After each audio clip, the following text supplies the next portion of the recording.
Hey there. Hi, I'm Dennis. I'm coming to you from the lovely state of Alabama in the deep south, right around in here, the Gulf of Mexico. I decided to make YouTube videos because of posterity. Figured this is a way to last a lot longer than I'm going to last, and one of my sons is encouraging me, so that's nice. So what brought me to Linux, though? Well, I'm fixing to tell you. One day, this area that I live in Alabama, it's right here on the Gulf Coast, we're subject to what they call microbursts, microstorms. When I was sitting down in my living room one day, had just sat down, and all of a sudden a storm blew up and lightning struck, and it sure was close. I said, well, I better get up and I better go turn my modem off. But before I could turn my modem off, lightning struck again. This time, it blew out the onboard Ethernet on my only computer at the time, and it also blew out two of my USBs. Now we're talking this was in the latter part of 2018, and I'm still running Windows XP. So my machine did come on, and I was able to put another Ethernet card in it, and it got me online, so I was able to navigate, and I decided I better go ahead and get another computer of mine. I still got it. It actually still works. I just don't use it. So it could possibly still work. So I got another computer, installed Windows 7 on it, realized that Windows 7 was going to be end of life in just very soon back then, this year. I think it just happened. And so I knew there was Windows 10, and I said, well, I better go ahead and see about getting Windows 10, getting used to it. If I'm going to use it, I might as well do it. So it didn't scare me, and I installed it. But during the installation, I ran across some stuff, and I said, well, this can't be right. Like, for instance, they're asking you about, can they send information here or there, and one of the places just tells you it's going to send minimum information about your computer and such. Well, I don't know what they call minimum, and I don't like that. So I couldn't turn that off during the install. So after I got actually into Windows 10 and looking around, I realized, geez, I still had to turn things off. It took me a whole day just to figure out what all to turn off. I got online and started looking online. Come to find out, there's some of them you really can't do nothing much about. You can uninstall them, but they're going to come back. Candy Crush did that to me. I uninstalled it and it came back. I did figure out how to get rid of it permanently, but anyway, so I was sitting there and I was wondering what I was going to do with Windows 10 and about the spyware and how bad it was, the telemetry they call it. I remembered that my brother-in-law back in probably 2002 had brought a disk over, and it was called Cool Linux. Here it is, Cool Linux on DistroWatch. It's been discontinued. I think in 2003 was their last update. So anyway, it was a bootable CD. I put it in one of my computers at the time and booted it up. And I was a little bit fascinated by it, but I was totally lost. So when he did that, I went online and I looked around and I found Fedora Core. And they had two ways you could get it. I imagine they had more than two ways, but I remember two ways. I got it two different ways. One was on a 4 CD set, which I got, and then one is a DVD full install, which I got, and this is Fedora Core 3 right here. And I remember installing it on a computer that I had built. Again, I was fascinated, but I was so totally lost. After just probably a day, I actually uninstalled it and went back to Windows XP. And I never looked back. I really didn't have time in my life with computers much back at that point. And so I was sitting there and I remembered that, and I found those discs. And I said, well, let me look online and see if there's any alternatives to operating systems now. So I went to YouTube on my TV, punched in alternative operating systems to Windows 10, and I was inundated. Here's one that lists 12 alternative systems, and 5 and 10, and I was amazed. And so what I would do is I would write them down, and I'd go to their website and look, or I'd punch it into YouTube and see what came up. And amazingly, this guy kept coming up over and over and over again. So I watched a lot of his videos in the beginning. Derek at DistroTube. I'd watch him install one, and I'd go online and find it, download it, and I would install it, see what it looked like personally. And I was doing this on real hardware, not in a virtual box. One of the earliest ones I was watching of DistroTube, he mentioned a web page called distrowatch, which I had no idea at the time what it was. I'd never heard of it. But I did look it up, and I said, oh boy, look at there. Look at all these. I didn't even know what they were called at the time, distributions. So, you know, I went crazy. I started going to their websites, downloading them, installing them on the hardware, and I fell in love with the wallpapers. So I made it my goal to try to get as many wallpapers as I could. Anyway, discovered DistroWatch through DistroTube. DistroTube also mentioned Big Daddy Linux on there on Saturday nights. And I guess you might say he's the biggest reason right now that I can think of that I decided to go ahead and put my content out on YouTube. Was one of the Saturday nights before the end of the year, he encouraged people that you should put your stuff out there anyway, because most everybody has something you can learn from, even if it's just their mistakes. And so I got to really thinking about it, and I decided to go ahead and do that. And that's why I started my my YouTube channel, Life, Home, and My Linux Journeys. So back to DistroWatch, and I want to run across Arch Linux. I said, you know, I looked it up and found out it was a command line interface. That there was no GUI, graphical user interface, for the installer, and you had to do it by command lines. So I looked up DistroTube. I found his Arch install. Apparently over at Big Daddy Linux they had they still do have a distro challenge, they call it, and they get all of their members to install a operating system, a distro, and they review it for 2 weeks. They review it, so you get some really good information.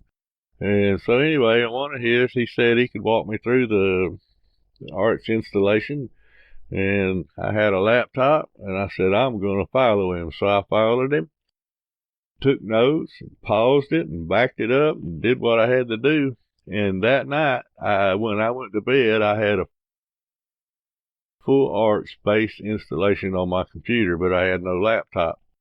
Next morning, I jumped up, said I'm going to put in a laptop, did just a littlest research on it, or a desktop. I failed. I forgot. I didn't know that you had to enable whatever service that was by ending it with .service. I seen where I had to enable, in this case it was SDDM, where I had to enable SDDM, but it did not include the .service on the command that I read. So I thought I just ruined it, and I had to start all over.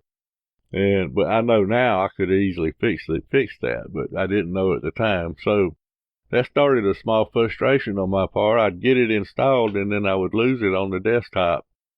But I did keep trying, and eventually I did get it. I got it right. I found information in the wiki that actually included the .service. You had to enable systemctl, enable whatever service that was. And when I did that, boom, I was into my desktop. I was so proud of myself. Still am a little bit. And so I started researching, well, what do you do after what do you do after you get Arch installed on your system? What do you do? And so I started looking around at stuff like that. And one of the things that caught my eyes was I had a bad USB and Windows just would not fix it. And I run across Mr. Gizmo 757 right here, fixing the USB drives using Linux. I watched him, and the process that he showed me actually worked. Put Windows to shame, I'm talking about. So that's what let me discover Mr. Gizmo channel. Learned a lot watching his stuff. For instance, I've even said this, that Linux was not subject to malware, and you never had to worry about defragging it. Well, he's got a video that disproves both of those. According to him, and I believe him, mine have.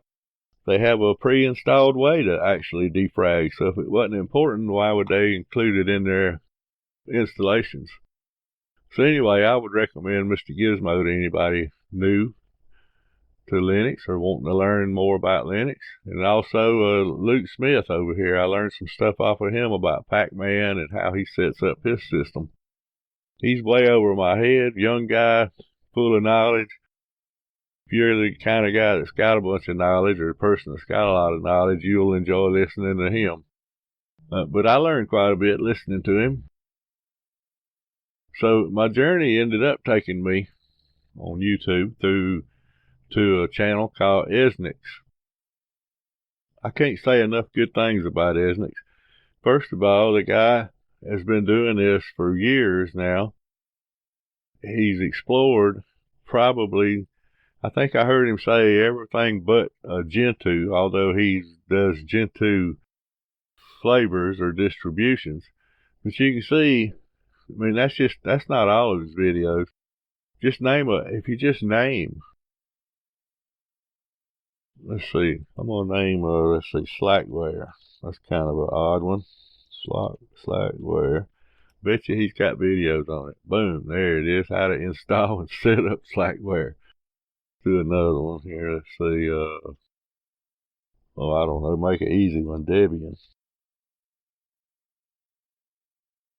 And there you go, live build. He even shows you how he built his own fork of Debian. So, I mean, the guy is just fascinating with all the videos he's got. And I'll tell you what kind of character this guy has got. He's got all this knowledge. He could, like most people, he could guard that knowledge. But he freely shares it. He even has links on his Arch Linux videos here that he posts on SourceForge his guides, his actual Arch Linux installation guides. They're right here. All you got to do, find the particular one you want, like install BIOS with a master boot record, or install UEFI with a GPT, or BIOS with GPT. And it's right there. All you got to do is download it, open it up. You can either print it, write it down, bring it up in the screen next to your VirtualBox if that's what you're working on. And it's free information. The guy just freely gives it to you. Talk about character. This man has got some character. It says right here he's got a little less than 3,000 subscribers. And as the Linux community, if there truly was a Linux community, this guy would have 150,000 subscribers or more. However many people is out there in Linux and knows about YouTube. I guess that's two prerequisites, Linux and YouTube. But I don't understand that number right there, considering how much help he's been to me, and how much I know he's been a help to a lot of other people. So I can't say enough about you, Mr. Eznix. You're doing a great job. Thank you so much. Thank you so much for having the kind of personality that doesn't mind sharing your knowledge. So, okay, back on to my videos. Why am I making the videos? Well, doing it for posterity, and I'm having fun. And this has just been a really enjoyable trip. I've learned quite a bit running Arch Linux. I've made that my base installation right now is Arch Linux with the XFCE desktop on it, and I've learned quite a bit. And some of them I'm going to make videos on. some of them that I made videos on, I can't find any other videos, so I'm sure they'll help somebody. But I do want to give a little word of advice. If you're watching this or considering Linux, you know about Linux, and you don't know how to go about testing it or even looking at it because you've only got one machine, just say. Not powerful enough to run a virtual machine. I would mark 2 pages in my favorites, distrowatch, and I would mark distrotest in there. And what that is, go back to distrowatch, just pick any one of these. Here, I'll just go down and pick, boom, Gentoo. Uh-oh, that might be a different one right there. Oh, right there it is, Gentoo. So once you find it, you click on it. It'll take a few minutes to load up, depending on your hardware and your internet, etc.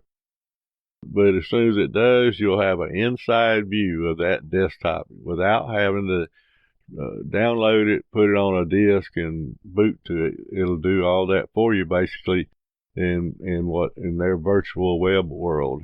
And that's exactly what I would do if I was a newcomer tomorrow to Linux and I was interested in the least little bit.